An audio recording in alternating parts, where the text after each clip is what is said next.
Good morning Ashok Chaudhary. अब आवाज पहुंच रही है ना सभी बच्चों के पास? Yes ma'am. Clear? Yes morning. Yes ma'am, आ रही है clear. Morning, good morning. Morning ma'am. Good morning. Good morning ma'am. Good morning. कल के नोट्स सभी बच्चों के पास मॉर्निंग पहुंच गए? Good good morning morning ma'am. Yes class. Good morning. कल के पहुंच गए थे मैम। पहुंच गए थे? पहुंच गए थे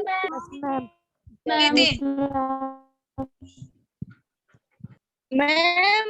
हाँ, स्कूल खुलेगी क्या पक्का?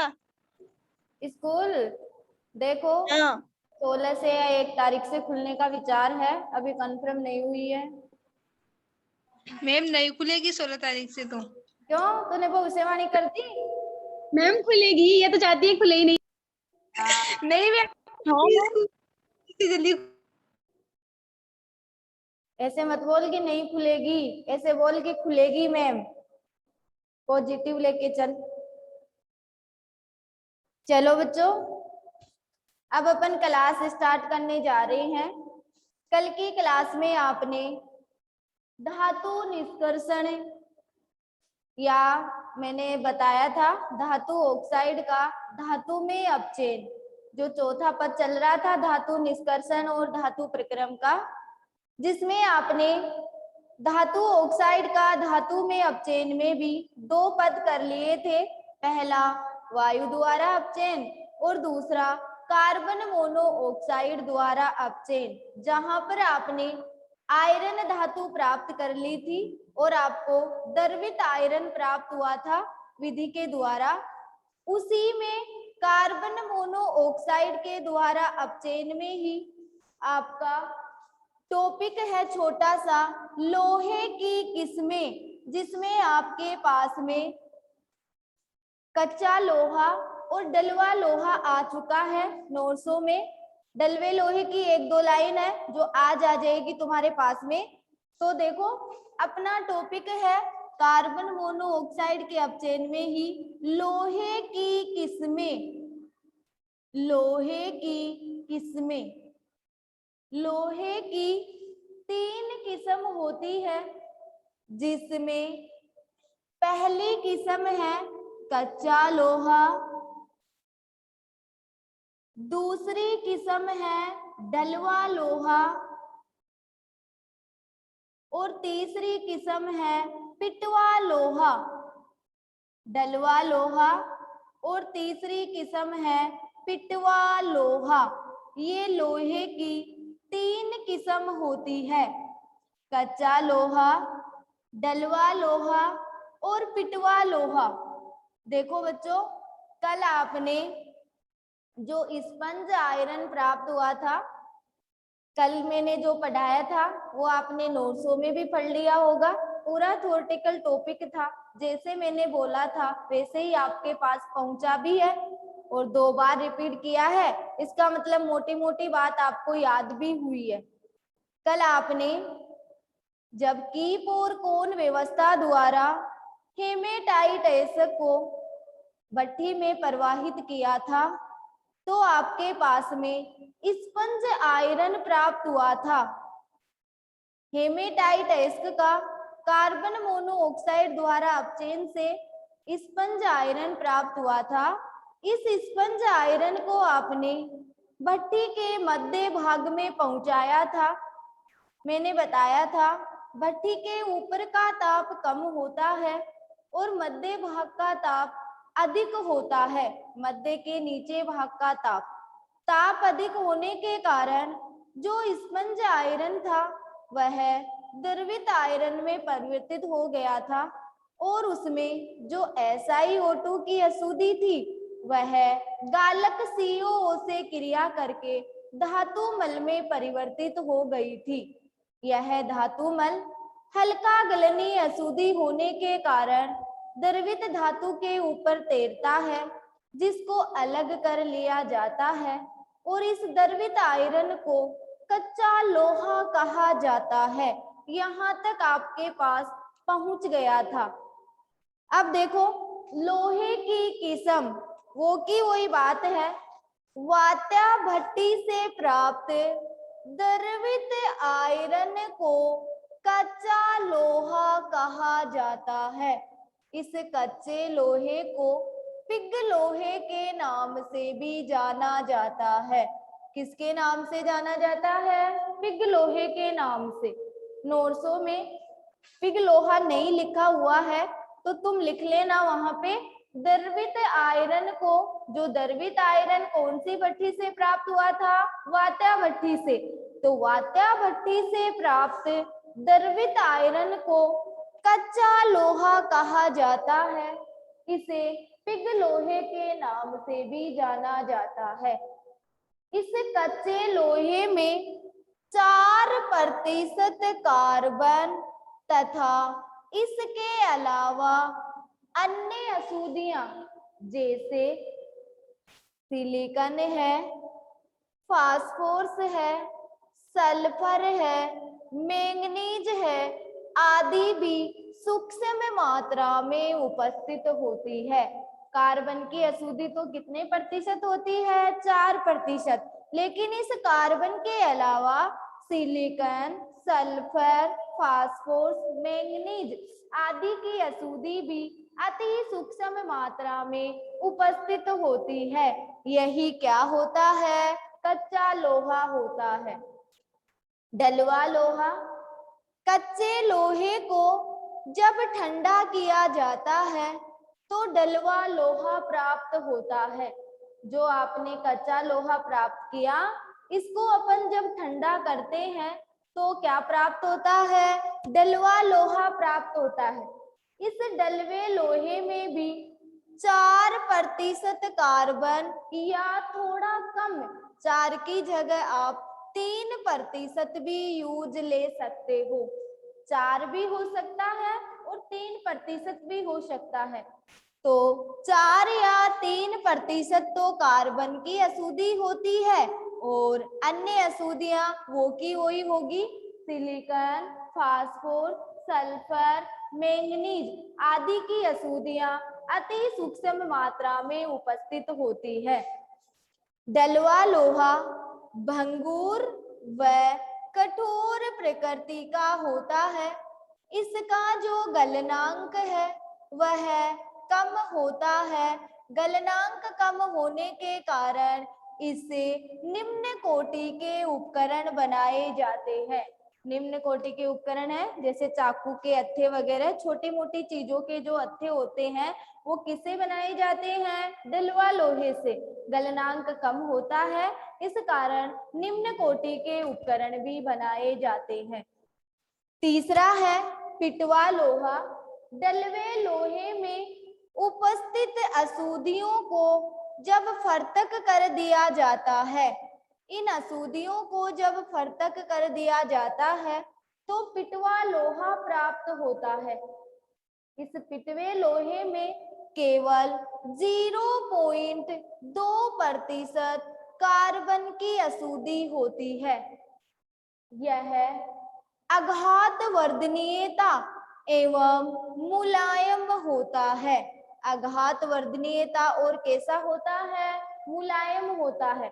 इसका गलनांक उच्च होता है जिसे उच्च कोटि के उपकरण बनाए जाते हैं। चादर, आघात वर्धनीय का मतलब है जिसे पीटकर चादर के रूप में परिवर्तित किया जाता है, वो क्या होती है? आघात वर्धनीयता।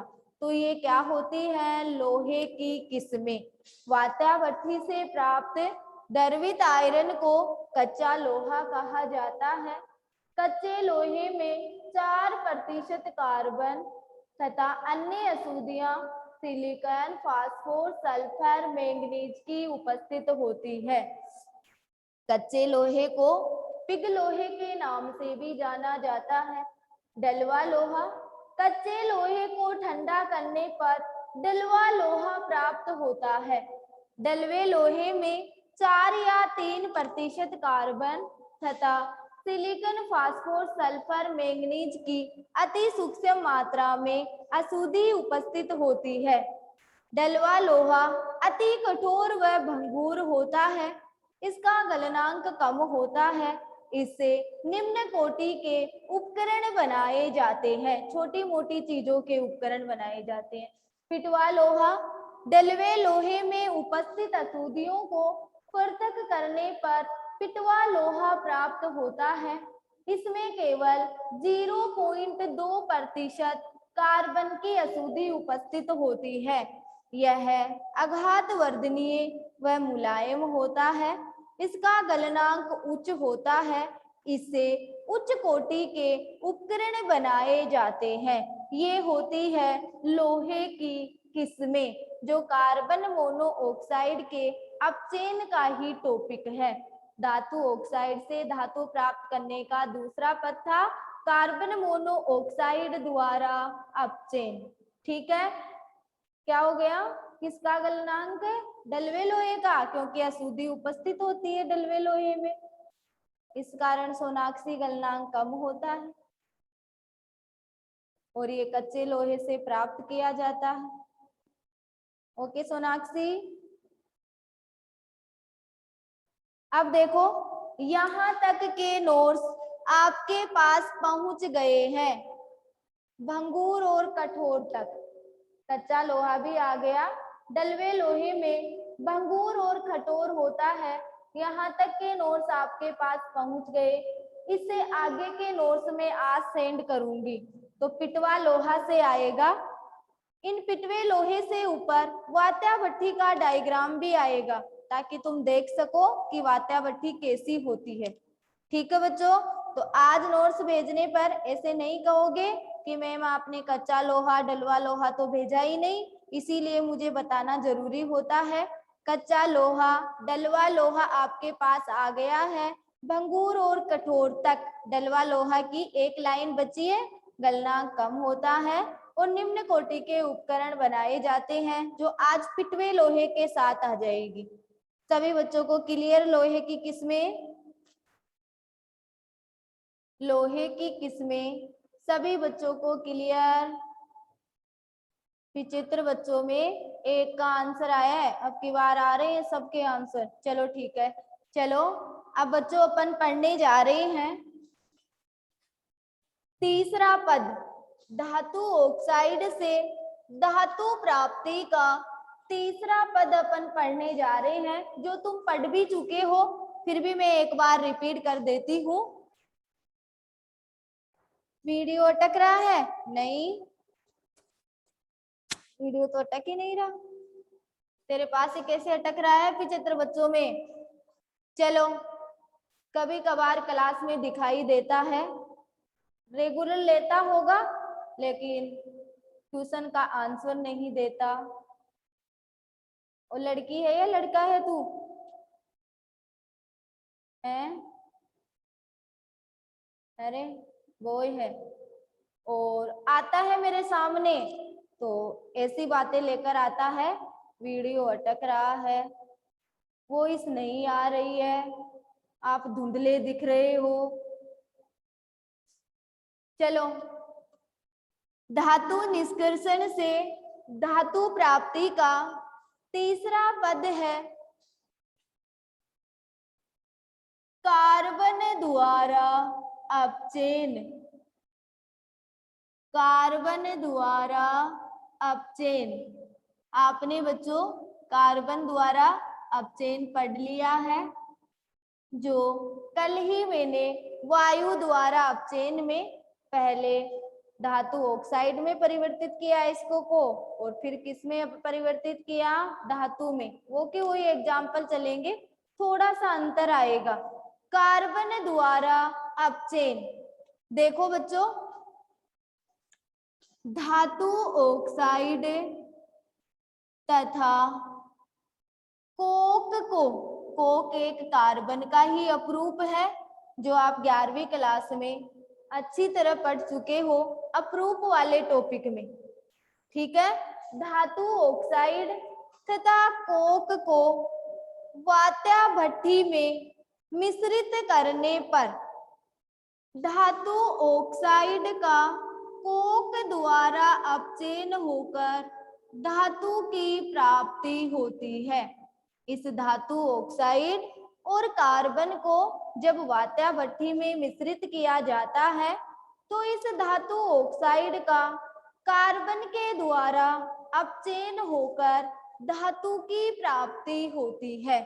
जैसे आपके पास पहला एग्जाम्पल है जिंक ऑक्साइड। जिंक ऑक्साइड ले रहे हो, इस जिंक ऑक्साइड का किसके द्वारा अपचयन करवा रहे हो? कोक के द्वारा, कार्बन के द्वारा। तो बच्चों क्या प्राप्त हो जाएगा? Zn plus carbon monoxide. किसकी प्राप्ति हो गई? धातु की प्राप्ति हो गई, जो आपने भर्जन वाले टॉपिक में भी किया था, 2Zns प्लस O2। तो Zn धातु प्राप्त हो गई थी आपको और आपको SO2 बाहर हो गई थी। इसी प्रकार दूसरा पद है, अब तुम्हें करवाने की जरूरत नहीं, तुम खुद ही कर लोगे। CaO प्लस C क्या प्राप्त हो जाएगा? Ca plus CO। इसी प्रकार तीसरा एग्जाम्पल है CuO प्लस C क्या प्राप्त हो जाएगा? Cu plus CO।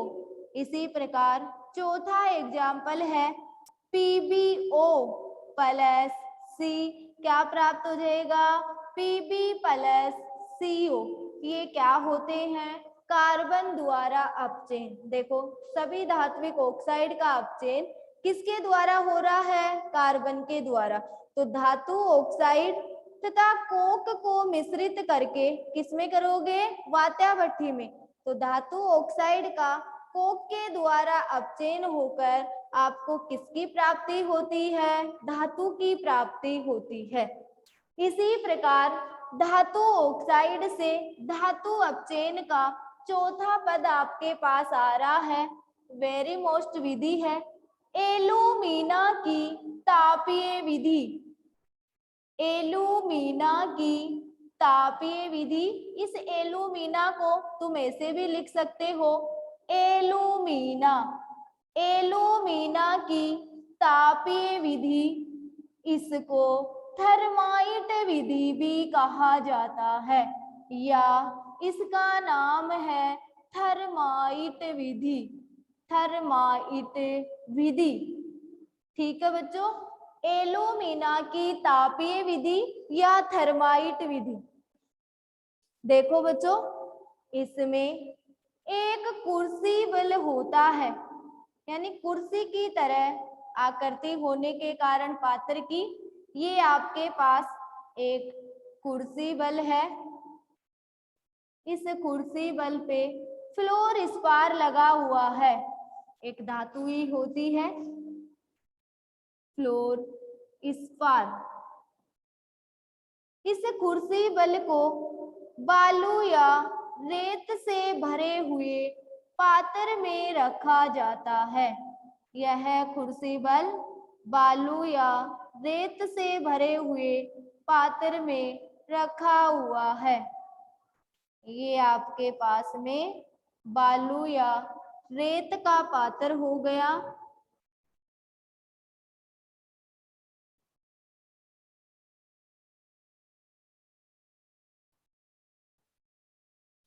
बालू या रेत से भरा पात्र।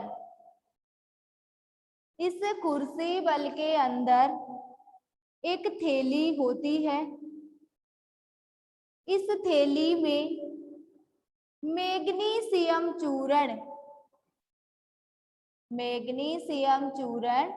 प्लस बेरियम प्रोक्साइड BaO2 का मिश्रण भरा होता है।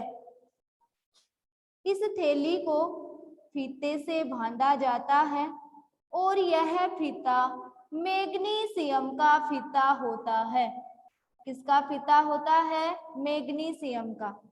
इस कुर्सिबल के अंदर, यह कुर्सिबल है, कुर्सिबल, कई किताबों में कुर्सिबल लिखा हुआ है और कई में कुर्सिबिल लिखा हुआ है। दोनों नामों में तुम कोई सा भी नाम कर सकते हो, कुर्सिबल भी ठीक है और कुर्सिबिल भी ठीक है। इस कुर्सी बिल के अंदर धातु ऑक्साइड, अभी मैं बताऊंगी कि धातु ऑक्साइड कौन कौन सी होती है। कोई सी भी धातु ऑक्साइड तुम ले सकते हो। इस कुर्सी बल के अंदर धातु ऑक्साइड, जैसे मैंने Cr2O3 ले लिया, अभी 3-4 धातुओं के और नाम बताऊंगी धातु ऑक्साइडों के, वो भी तुम ले सकते हो। अब देखो बच्चों, प्लस एल्यूमिनियम चूर्ण भरा होता है, इन दोनों का मिश्रण भरा होता है। इन दोनों के मिश्रण को ही थर्माइट मिश्रण कहा जाता है, या एल्यूमिनियम चूर्ण को भी थर्माइट कहा जाता है। धातु ऑक्साइड प्लस एल्यूमिनियम चूर्ण का मिश्रण भी थर्माइट कहलाता है, और केवल एल्यूमिनियम चूर्ण भी क्या कहलाता है? थर्माइट। इसी कारण इस विधि का नाम थर्माइट विधि हो गया। जब ताप बढ़ जाता है तो धातु क्रूसिबल के पेंदे में आ जाती है, जिनको अलग कर लिया जाता है। ये देखो, आपको दिखाई नहीं दे रही है, मैंने यहाँ से बाहर धातु लिखा हुआ है, यहाँ पे क्या, यहाँ लिख देती हूँ। ये क्या है? धातु, जो पेंदे में आने के बाद में इसको बाहर निकाला जा रहा है। अब सुनो, एल्यूमिना की तापीय विधि या इसी विधि को कहा जाता है थर्माइट विधि। देखो बच्चों, क्लास रुक जाए तो सभी 75 के 5 बच्चे क्लास वापस अटेंड करेंगे। वेरी मोस्ट विधि चल रही है, एल्यूमिना की तापीय विधि या थर्माइट विधि। वे धातु ऑक्साइड जैसे Cr2O3 है, TiO4 है, TiO2 है, Mn2O3 है, ये धातु ऑक्साइड। यहाँ पे आप कोई सी भी धातु ऑक्साइड का यूज कर सकते हो, जिसका यूज करोगे वही धातु आपको प्राप्त हो जाएगी। वे धातु ऑक्साइड जिनका अपचयन कार्बन के द्वारा नहीं होता है, उन धातु ऑक्साइडों का अपचयन एल्यूमिना की तापीय विधि द्वारा किया जाता है। इस विधि में एक क्रूसिबल होता है, पात्र को ही क्रूसिबल नाम दिया गया है कुर्सी के आकार का होने के कारण। एक क्रूसिबल होता है, इस क्रूसिबल के अंदर धातु ऑक्साइड तथा एल्यूमिनियम चूर्ण का मिश्रण भरा होता है, इन्हें थर्माइट मिश्रण कहा जाता है। क्रूसिबल के अंदर एक थैली होती है, जिसमें मैग्नीशियम चूर्ण व बेरियम प्रोक्साइड का मिश्रण होता है। इस थैली को फीते से बांधकर क्रूसिबल के अंदर रख दिया जाता है। फिर क्रूसिबल को बालू या रेत से भरे हुए पात्र में रख दिया जाता है। मैग्नीशियम का फीता ज्वाला उत्पन्न करता है और बेरियम प्रोक्साइड ऑक्सीजन उपलब्ध करवाता है। इस थैली में जो मैग्नीशियम का चूर्ण और बेरियम प्रोक्साइड है, जो मैग्नीशियम के फीते से बंधा हुआ है, यह मैग्नीशियम का फीता तो ज्वाला उत्पन्न करता है और बेरियम प्रोक्साइड ऑक्सीजन उपलब्ध करवाता है।